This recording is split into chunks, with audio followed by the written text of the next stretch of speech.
One Question is designed to give subscribers valuable insights on how executive leaders in college athletics think about key issues on their respective campuses, in their departments, or within their leagues and conferences.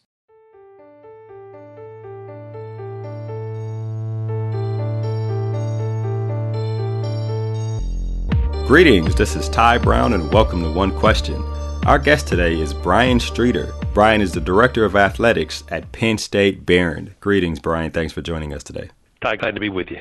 Now, Brian, you have an impressive resume in athletics. You have been there at Penn State Behrend for 21 years as a Director of Athletics. Overall, you have 42 years in athletics, and including 17 years spent as a head basketball coach over at Hobart. And that's fairly impressive. And that's kind of what I want to talk to you about, continuity and longevity. You're there at Penn State Behrend, your basketball coach has been there for 24, 25 years. Soccer coach, 24, 25 years. Baseball coach has been there for a long time. And the school, in terms of athletics, has grown relatively. How has that continuity and longevity of you and the coaches there on campus proven to be a benefit in the success there at Penn State Behrend? Ty, I think some of it deals with just my experience being a coach. Coming from a coaching world into the athletic director world made our coaches feel probably more comfortable with me. I wasn't coming in as someone to cut throat. I understood what they went through. So I think the understanding of what your coaches go through helps you become a better leader within the team. And we consider ourselves all a team. We all work together. Continuity, that's been the strength of our program. We've not only, because we have the continuity of our coaches that are here, they've helped our younger coaches who, when they came in, were 1-2 years out of type of experience, who now most of those guys have grown to 12 and 13 years with us. The older coaches have really taken the younger coaches under their wing to be a resource for them. Our basketball coach may be real successful and have all these wins, but Dave's taken time to be a mentor to the other coaches we have on staff.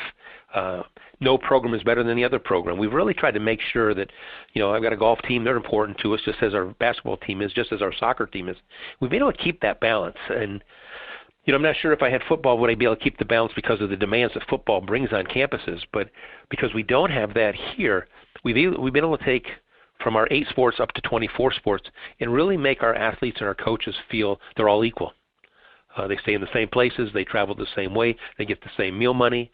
And our key to that has been our SAC leaders, our Student Athletic Advisory Committee, that we have representatives from each team, that the coaches pick that representative.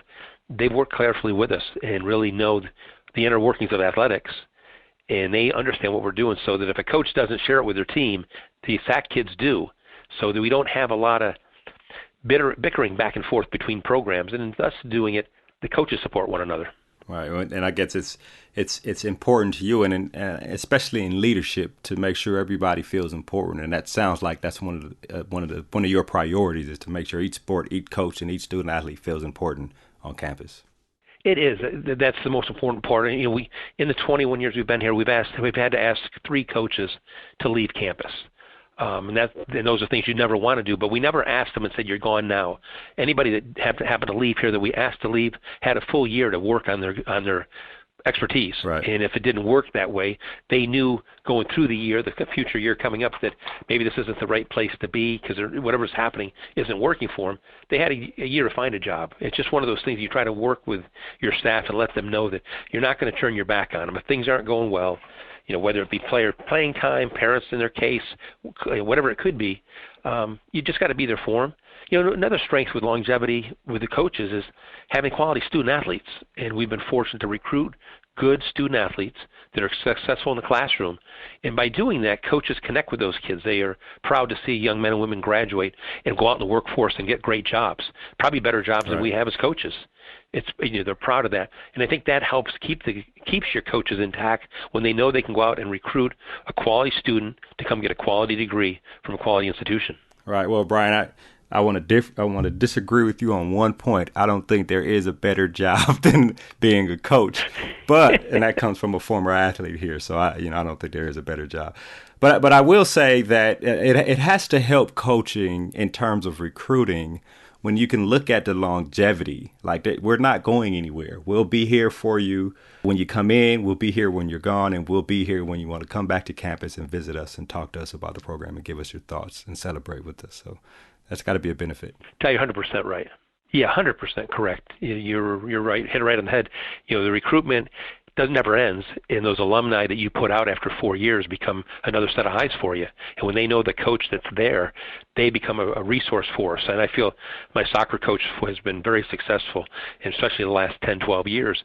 And he's done, not only has he been successful here, he's been very successful taking people overseas. Now he takes alumni overseas to trips. Not his own team. His team will go every 4 years, but in the odd years, he's taken alumni. The odd year, the second year after that, which has been terrific. It makes the community of your family of athletes within that sport really grow, and that passes on to other coaches. They see what's happening when that sport's growing, and they want their sport to do the same thing. They want to connect with their student athletes the same way. Our baseball team, they go to Florida. He got back from Florida, and he had 30 parents down there. And guess what? None of them had kids playing. The kids played years back, but they've all made it. They make that a spring trip. It's been like a ritual, which is crazy. I think they're saying, wait a second, your son's already played for us. Yeah, but we love coming back to support Coach Benham and his team, and it's great to see that. I think, like you said, that's the thing. You got people that, with the program, when the coach is here, if you're turning your coaches over, you might have a successful year every now and then, but you won't have the successful program that you'd like to have if you really value people and what they're all about. Right. And as a former student athlete myself, I know how important it is to have a coach at your alma mater that you can go back and talk to and talk about the good days and the challenging days and everything you went through with that coach and all your former teammates. When you talk about the longevity, how do you avoid complacency? Like how do you always hear that a problem in a organization that's been around for a long time, where people have been in for a long time, that they have this "we've always done it this way" mentality, right? And so how do you avoid that? You've obviously avoided it because you've added 16 sports, in the last 20 some odd years. But what is your method over the years of avoiding that type of complacency? Well, we treat every year as a brand new year. We go into the year, I never assume that what we did last year we're going to do again this year. No matter how many times I say this is how we do it, they just forget it. They really forget. So you start the new year out when people come in here the first week in August or second week in August. Our coaches are all together. We do some team building with them. We make sure that we put them all together, make sure they all look equal. I don't talk to my soccer coach who's been with me 25 years any different than I talk to my new coach. I talk to them both the same. I make sure they're talking to one another. I spend time when we do functions together. We try to put teams of coaches in different groups so they're working together. So they see, like, I guess I am equal. I guess I can say something. Everybody's voice is important, and you want to make sure they all have that voices heard. So we've tried to avoid the complacency by being able to treat them equally right from the start, but realizing every year is a new year. Don't assume anything from the previous years. We don't talk about the previous years. I don't come back and say, well, last year we did this, we won this championship. It's like, this year, this is what we're going to have to do. How's recruiting going? Let's make sure our schedules are competitive. What experience are we going to give our student athletes? And let's share those with our coaches. And I make our coaches talk, too, about, when you're traveling on the road, where are you staying? Is it working out? If you're having troubles with buses, the more communication we can have amongst ourselves within our department, the better off we are throughout that season. But we just treat it as one season. When this year ends, come May, our last meeting here will be like May 22nd. So school year's over. Now, guys, go off, do what you do during the summer. You've got summer camps, you've got recruiting, but we'll see you all back in August.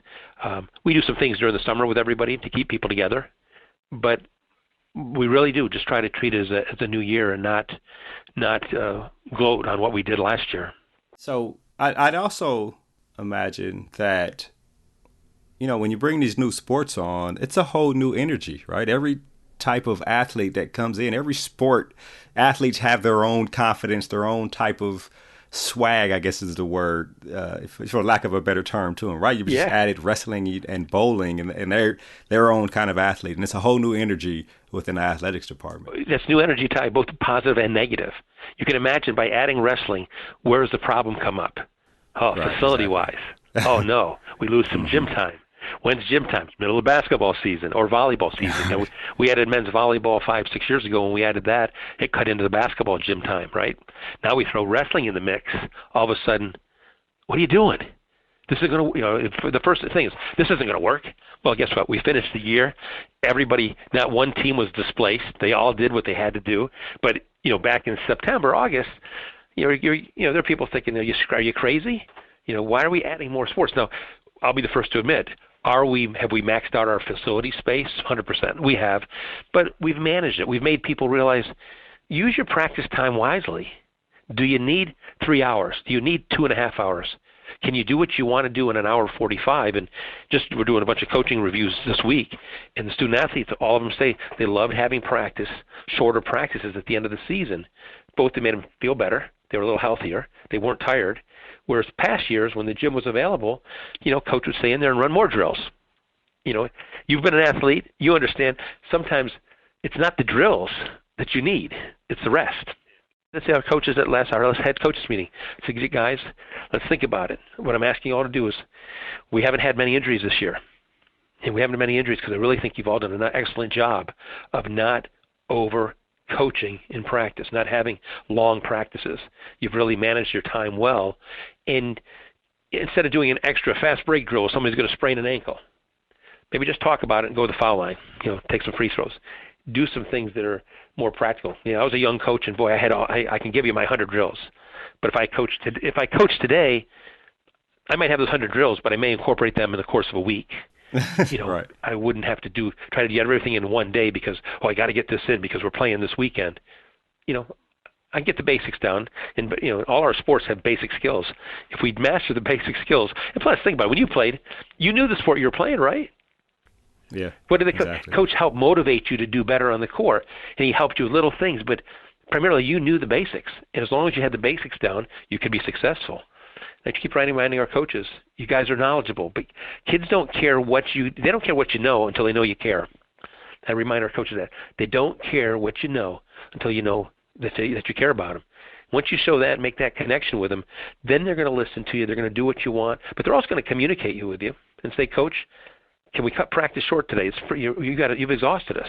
And I think when that communication happens, more success happens in the practice world and in the game world. And of course, you as the leader, when you add these sports, everybody's looking at you like, where are they going to practice and where will they have time? And it's your role as a leader to figure that out and solve these challenges and then put it on the coaches. And then by the end of the season, I imagine they're better off for doing it. Well, you try to engage them. They're part of that process. I think if I'm the only one doing this, we're doing this. No, it's got to be a communication. So when that happens, you sit down around a table together, have an open discussion. What space do we have? How can we make it work? So when they all walk out, they all had a little say in what's going on. And they're not being directed to do it, but they've bought in a little bit. They're not going to be happy. But when it ends at the end of the season and it worked, they really congratulate each other on what they accomplished. So, and then when you see that happening, that's what makes you feel good as an administrator. You're happy to see happy coaches.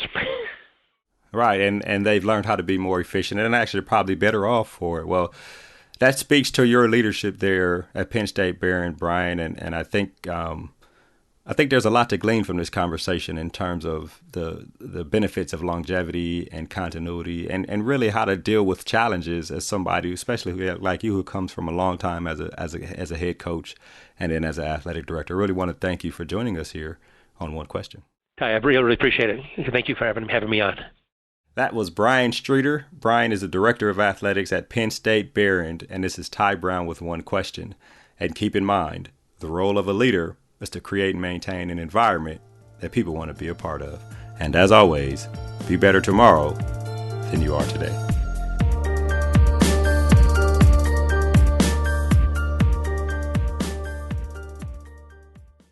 This episode of One Question is produced by Spades Media Group, solving problems using creative leadership.